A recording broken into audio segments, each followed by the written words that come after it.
with the Coney Biosystems. The Coney Biosystems are out of Frederick, Maryland, and they're developing a new strategy for developing microarrays to meet point-of-care diagnostics. This is just a simple cartoon illustrating a simple fact that the current standard practice of obtaining a sample from the doctor's office more times than not goes to a specialized diagnostic laboratory. It takes quite some time. This comes at a high cost, both in terms of time and dollars, and can significantly delay the diagnosis. What Coney would like to do, and what we're trying to help them do, is to develop a solution for this in-office diagnostics that would greatly expedite the whole process, going simply from days down to hours. Everybody would be much happier with that. So what's required is certainly much more than a detector. We're looking at a system, a solution that would require sample acquisition and handling, have the ability to handle a variety of clinical samples. We're looking at being able to accept blood, urine, saliva, sputums, all sorts of different samples in both forms, liquids and solids. There has to be a solution to deal with sample extraction, purification, and certainly being able to handle a variety of different target molecules. And corresponding, the detection methodology has to be able to handle a variety of target molecules. Critical to this diagnostic system would be robust analysis and reporting, and taking into account where this solution will be in doctors' offices and being able to be utilized by people that have non-scientific backgrounds. Current applications that are being looked at right now are primarily associated with infectious disease, upper respiratory, intestinal, and STD-oriented infections, and again, the ability to being able to handle a variety of clinical samples. It would also be key to be able to determine if the infectious disease is associated with resistance, and certainly whether it's viral or bacterial. The technology we talked about has a lot of potential applications, and pharmacogenomics, cancer, and certainly neurological disorders would be also applicable. The heart of the technology is what Coney calls their low-density hydrogel arrays. These arrays are simple gel drops, proprietary gel drop that's deposited onto a solid support. The number of features can vary from just a handful to many thousands, and a grid size of about 1 by 1 centimeter. The feature size, we're looking at about 100 microns in width and about 20 microns in height, comprising a total volume of about 0.2 nanoliters. The beauty of this whole technology is there can be a variety of embedded probe options. Nucleic acids, proteins, or antibodies all can be used with this system.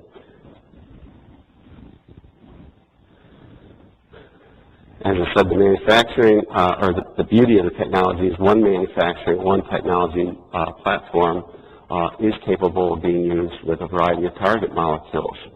So you're looking at an array of individual biosensors, and they can have from a few to hundreds of individual biosensors, and the technology is quite quick. We're looking at sample to answer times in less than 2 hours, and again, importantly, it's configured for those with non-scientific backgrounds. The instrumentation, as I'm going to show you, is portable and very low cost. And the readout is simple. You're looking at an example here, wild-type TB versus rifampicin-resistant TB. It's just the diagnostic nature of the spots and how those spots are called. So it's very simple technology. Some of the highlights will come through on the actual slide. But this is just an example of one of the arrays, very similar to what I'm going to be talking about with our biodefense group. This particular array is broken into quadrants of 4, where you have the test articles in these areas, and then you have key features, and unfortunately they didn't show up here. But some of the features are devoted to negative controls, indicated in green, and some of the features, again, there would be spots in these holes. I'm sorry for that. And some of the features are devoted to positive controls that show your hybridizations and washes everything works fine. I can't tell you more about that. There's no spots to talk about. Comparing to the standard technologies of standard microarrays, there's a large degree of sample preparation upstream of PCR, and certainly there's a lot of preparation post-PCR. They're quite elaborate and time-consuming. Standard technologies, again, the AFIs and the Agilent systems, can be extremely expensive to run per test. I know in our core laboratory we're paying over $350 for our AFI chips. There's workflow issues. Important for clinical applications, open amplicon systems are always very difficult to validate. They're slow, can take several days, and they can be very difficult to interpret and certainly require somebody with a high degree of skill and experience using the particular systems. And most of the equipment is designed to be laboratory-based, so very bulky and large. Compare this to the Coney systems. They've spent a lot of time developing solutions for the whole process. We're looking at the first steps of preparation. An example of some of their equipment that they've developed is simple, what they call the true tip, which is just an on-tip extraction technology, where you can actually do the extractions, the purifications, and elutions right in the tip. This can be done in less than 5 minutes. The detection technology, I've touched on the arrays, but they're very quick. You're looking at less than an hour and a half, less than 2 hours post-PCR workup for the array hybridizations and washes, and we're way below that in our actual analysis. At the Wadsworth Center, we're developing a biothreat assay that I'm going to talk about more. The virology group is developing a viral encephalitis assay, and the TB group is actually working up an array. Chips for these systems that we're looking at are less than $30 per chip. The reporting equipment is very, very simple, and it takes almost no time to image and download the image. This is just the state of the standard technology. You're looking at about an investment of about $10,000. And the imager, the simple port array imager, is a camera with a couple of onboard lasers. And the imaging is just downloaded to a program that comes with a laptop. It's a densitometric program. And then you can dump that densitometric imagery that you get into a spreadsheet that's been developed by Coney that actually matches your array that you're developing. So you grab it, dump it in, it populates the spreadsheet, and calls your sample. It's very simple and straightforward for laboratory personnel.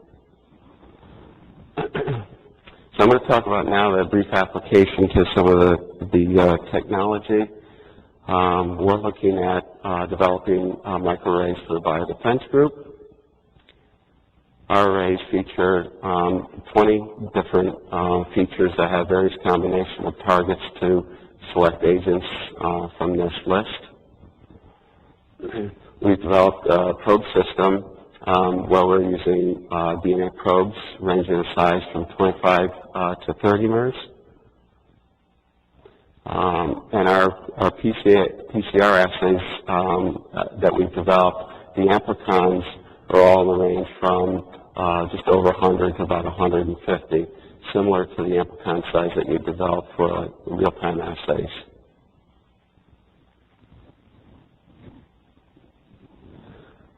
So our assay goals are simply we want to develop a target sensitivity of using about 100 genome copies per PCR assay. We arrived at this target. We could be more sensitive, but we wanted a proof of concept. We wanted easy to call samples. We didn't want to deal with a lot of guessing and statistical analysis. And we want to develop our assay certainly with the economy of limited clinical sample material. I know that our clinical virology group at the health department will get a sample and go through a lot of steps to expand the sample and amplify the sample. In this case, we don't want to go through any amplification. We want to minimize any upstream manipulation prior to our PCR amplification. So this will require that we develop a multiplex assay format for that.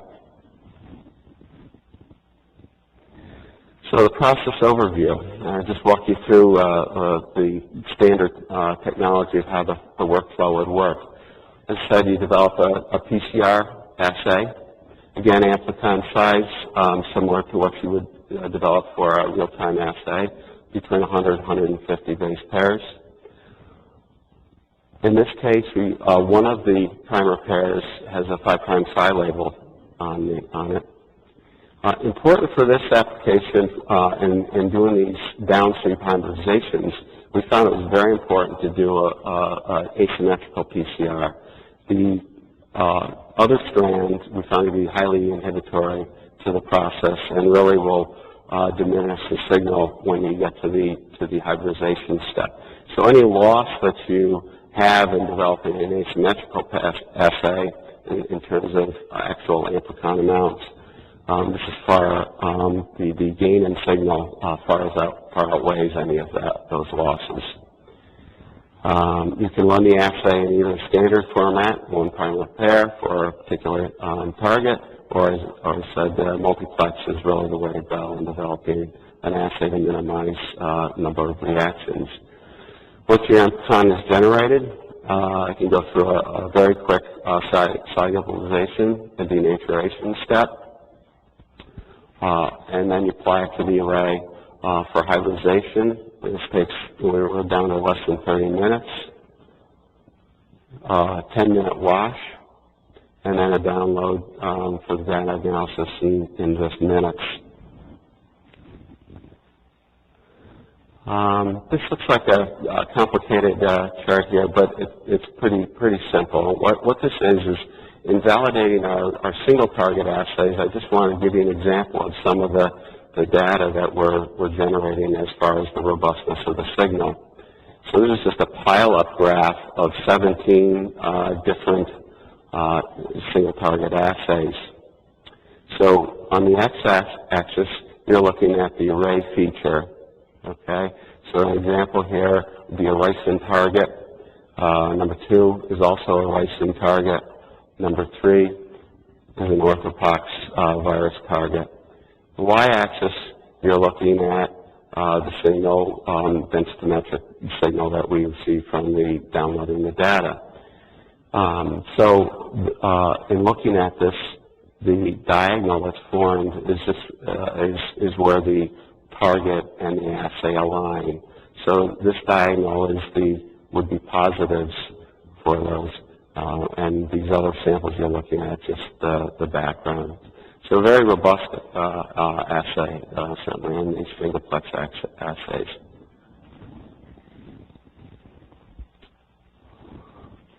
This is a multiplex assay. I'm not going to show you, I started to have a lot more data in here, but this is a good example of what we do in our multiplex assays. And we've been trying to we've worked up 6, 8, 12, 15. This assay is 2 overlapping assays of 11-plex assays. So to cover, in this case, the array had 21 features of our select agents on them. And I covered the entire array using 2 overlapping 11-plex assays. Again, feature number on the x-axis, signal intensity on the y. And